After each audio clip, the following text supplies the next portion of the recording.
Good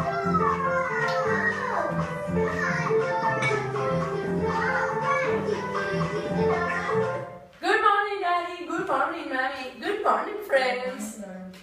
Well, I'm Dora, the finance explorer. So, when a government or a company needs money, they sell tickets that are called coupons, and they are worth money. So, when they get back over time, this is the maturity. So, they can buy any goods and services. Bonds that are what we get from buying compounds. They represent liquidity, the value, but we did just get money at the end of the maturity. We get it every period, initially or semi-annually. Okay, so after every period, the bank adds a rate of return called yield to maturity. But this interest you receive from the original payment. So we're accumulating money over time. The last coupon given at maturity will include the present value of the face value, the original price. So, Dora, who are you talking to? with my friends. Daddy, you work at Caixa, tell us. I do, and I actually bought a couple of debt obligations 3 years ago for your university. Years ago, we bought debt obligations here from the Caixa bank. We actually started paying your university here, and we sold the debt obligations here. With the rest of the money, we put in a deposit account with a 4.5 effective rate. What it is? Well, there's always risk involved, so you need compensation. So you compare it to a less riskier bond. And are there any risks? Yes, there's always a risk to the banking system in Spain, and if the bank actually tanks, you're the last person to receive your money back. Do you get money afterwards? Yes, of course. Well, the obligations were issued at par, meaning that the face value is equal to the bond price.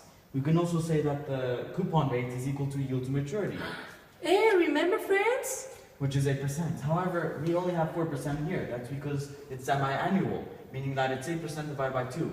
You're also thinking why there's 20 here instead of 10. That's because there are 2 periods every year. Uh-huh. And how many things of those do you get? Well, we had 250,000 to invest, of which only 150 were invested on obligations. So it's 150,000 divided by 1,000, which gives 150 coupons.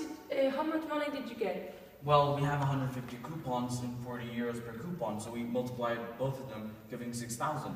So we get 6,000 every February the 1st and August the 1st of every year, until maturity. However, that's not true because we sold it here before maturity.